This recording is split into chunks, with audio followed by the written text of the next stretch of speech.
Hürmetli vatandaş, leksiyona davamı belki siz bilen muhakeme islağa 2023 yıl 2. ayının 5. günü hepteki yakşembe yukarıda körep ettik. Bir de sual koyay, qarap durun. Ben tünügüllatin sözlüge leksiyamdı nime dedim? Cungo'nun diplomatiya emeldarı Wang Yi 2. ayının 20. günü Rusya Moskova'nı ziyaret kılıdı dedi. Qarap duran tünügün Ma Çavuşu degen Taşqı İşler Ministerliğinin muavin ministeri oturuğu çıktı. O 2. ayının 20. günü emas bugün.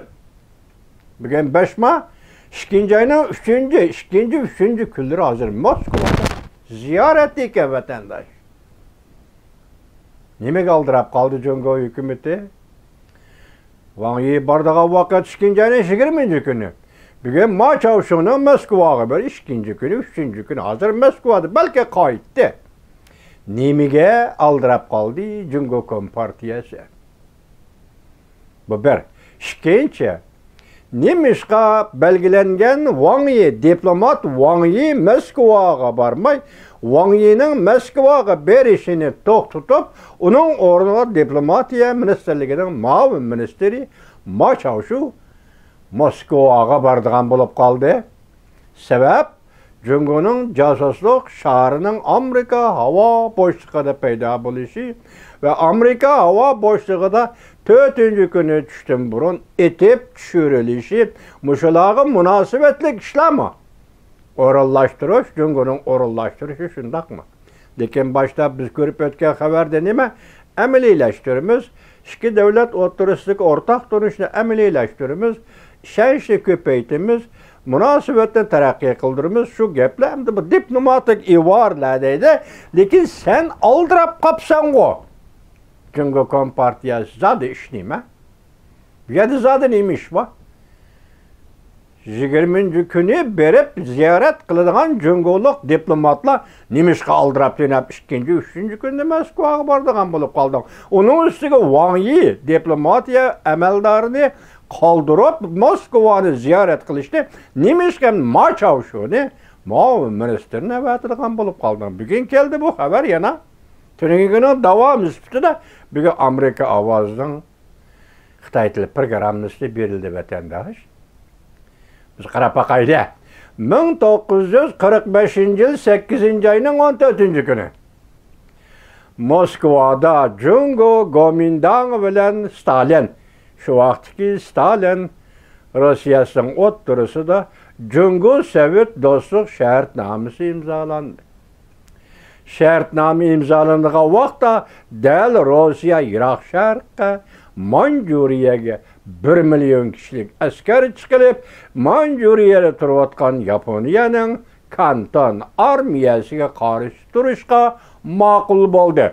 Xalqara cemiyetke maqul boldu. Uçuqraq aytsak, şu vaxtki prezident Roosevelt'qa, Amerika Qo'shma Shtatlarının prezidenti Roosevelt'qa maqul boldu.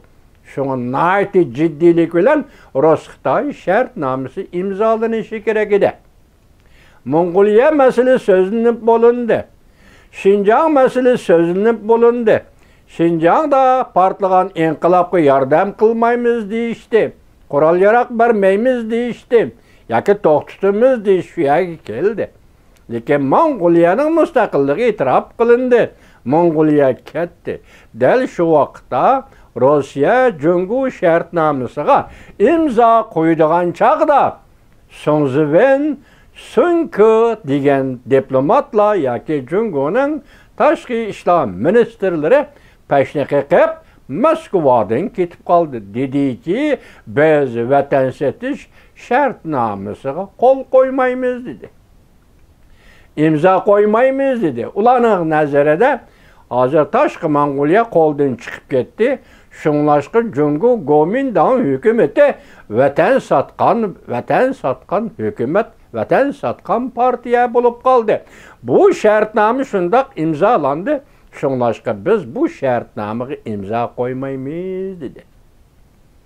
Ketip kaldı.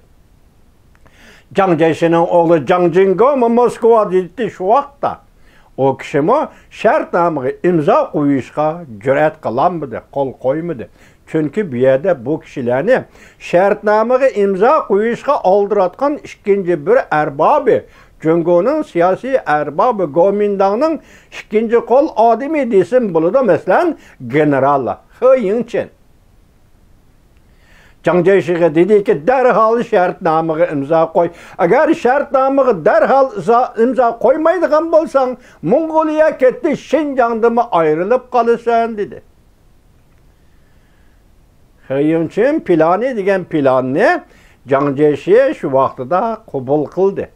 He Yingchen'ning gepiga kirdi. Oxiri Rus-Xitoy shartnomasiga Zhang Jiexiye qo'l qo'yishni qaror qildi. İmza qo'yishni qaror qildi. Lekin bu kişiler asli diplomat Sun Ke emas, Sun Zibin emas, yoki Zhang Jiexi'nin oğlu Zhang Jingguo emas. Bu kişi üçüncü kişi, belki dördüncü kişi.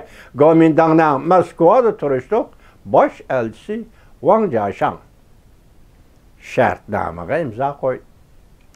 Avla nima dedi? Biz vatan satdi degan nom bilan Genseyge ülük sandıqıga mıhlanmaymiz dedi. Anda 3. derecelik, 4. derecelik olsun bir Xitayni qo'l qo'ydirishdan Moskva turishliq bosh elchi Wang Jiashang shartnomaga qo'l qo'ydi. Bir kun o'tmayla shuninglar Rossiyaning 1 million kishilik askeri qismi, ya'ni 8. ayning 15. kunida 14. kunida shartnomaga imzoni qo'yib bo'liblar. Rossiyaning 1 million kishilik askeri qismlari Manjuriyaga,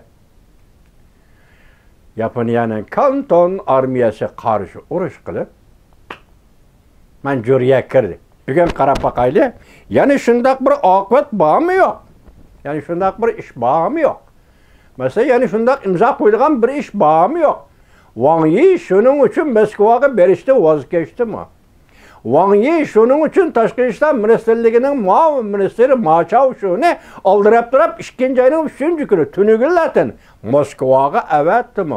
Asildagi 20. kuni bordigan Wang Yi 2. 3. kunida 2. ayning Moskvaga shundaq avatdimi? Ma Chaoshu shundaq bordimi? Undaqda Ma Chaoshu imzo qo'ydigan yana qandaq shartnoma bor?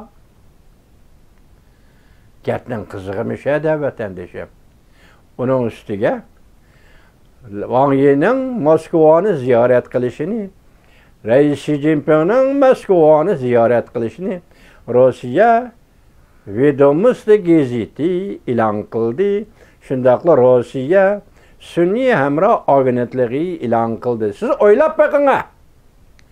Agar Jungo men Rossiyani ziyorat qilaman yoki Rais Xi Jinping Rossiyani ziyorat qiladi, Moskvani ziyorat qiladi degan gap Jungoliqning og'zidan chiqmasa, Moskvada qaysi matbuot, qaysi sun'iy hamroh agentligi Jungoning Rais Xi Jinping Moskvani ziyorat qiladi deb dunyoga e'lon qila oladi?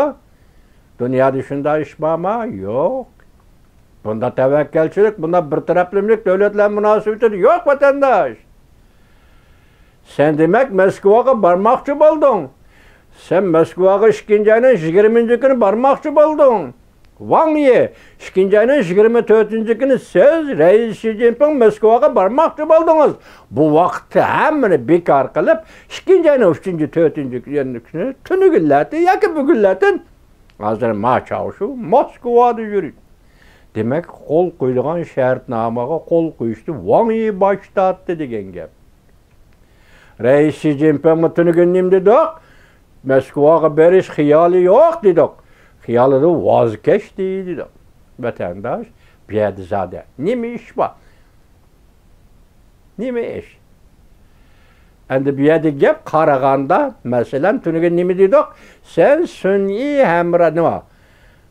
Casusluk şarını Amerika hava boşluğuna avatib, birinci bo'lib Amerika Qo'shma Shtatlarning davlat ishlar kotibi Antony Blinkenning Beijingni ziyorat qilishining oldini to'sding. Ikkinchi bo'lib, masalan, minister Wang Yi'ning va Rais Xi Jinpingning Moskvani ziyorat qilishini amaldan qoldirding. Buning o'rniga Ma Chaoshuni avatding. Bu yerda zodi nima ish bor? Masalan, muşqetimki meselede Amerika'nın meydanı bilen Rusya Federatsiyasining meydani o'xshash bo'lib qoldimi? Junguluqni shuni qistab keldimi? Zade nima? Masalan, bizda 12 ayning 21 kuni o'tgan yili hatta Sibiriya, butun Manjuriya dalasi amaliyotimiz Vladivostok vodiylari, u vodilarning hammasi Manjuriya dalasi deb oladi-ki, vatandosh 5 million kvadrat kilometr zamin Manjuriyaning zamini ekan to, shu vaqtida bugün muşu yer, muşu zeminni Cungu'nun etşiğe, kayfa iqtisadi rayon qilib etşiği bireyli dedi Rusya. Nemege mecbur bulup kaldı Rusya? Neme üçün bundaq noçilik qilib kaldı? Neme üçün bundaq tevekkelçilik batır bulup kaldı? Sebebi nime? Bunun koşumçu şerti nime? Men birimen, sen qayanı birisen. Sen nimini birisen. Sen nimiş qilisan. Men sana va'da berdim Moskva, Beijing, sen bu işte muşundak qilisan. O nima? Biz Allah sözüge nim degen toq, Moskvani ziyorat qilish Reis Xi Jinping'dan.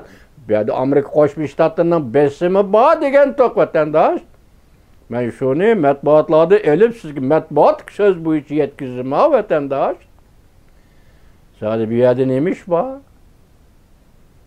Benim tahlilim şu. Yani akıbetini uzartıp yoki bir nimada meselega so'zlayolmayman hozir buni. Lekin vaziyat mushaga keldi. Jungoning josuslik shari urib tushirildi. Shu asnoda, shu daqiqada Jungoning josuslik shari Amerika havo boshlig'i kirdi. Bir daqiqa ichida Jungo tashabbuskorlik o'rniga ko'tarildi. Dunyoda yer şarida bir dakika içinde Jungo teşebbüskarlık o'rniga ko'tarildi. 4. kuni shanba tushdan burun Amerika armiyasi hep 22 belgilik aeroplanni chiqarib bu shaharni yoki josuslik shaharini raketa bilan urib tushirdi. Jungoning haybisi tushdi. Jungoning no'chiligi tugidi. Jungoning tashabbuskorligi tugidi. Xuddi shu shahar raketa bilan urib tushirilganda qandaq lata pacha laylab qolgan lata havoda qog'ozga aylanib qolgan lata bo'lgandek hozir Jungoning no'chiligi haybisi shu holga tushib qoldi. Endi bu ish aks tarafga mengib Amerika Jungo munosabati jiddiy bir davrga kirdi. Hatta yana bir xabarni g'ilpali ko'rib qoldim. Xato ko'rdimmi? Amerika Qo'shma Shtatlari Avam palatasining boshlig'i Kevin McCarthy Tayvanni ziyorat qilgan bo'ldi. Mushu voqealarning oldi keynida Tayvanning professori Ming Jujin degan bu kishi pulga qaraydigan yillar to'r betiga yoki video ishlash, film ishlash to'r betiga söz deganda nima degan edi? Mundaq mavzu qo'ygan edi. Amerika Qo'shma Shtatlari davlat shakatovi Antony Blinken Beijingni ziyorat qildi. Amerika Qo'shma Shtatlari Avam palata boshlig'i Kevin McCarthy Tayvanni ziyorat qildi. Jumhur Xalq Jamhuriyati Reisi Xi Jinping Moskvani ziyorat qildi. Qandaq vatandoshim, bu yerda zada nemish bor. Xudo xolasa, Alloh xolasa yaqinqa oylarda deylik, mushu 2023-yili mushu diplomatik munosabat ben Xudo bergan sezgi bilan shuni aytayki, mushu diplomatik munosabatning natijasi balki mushu yil oshkor bo'ldi vatandosh.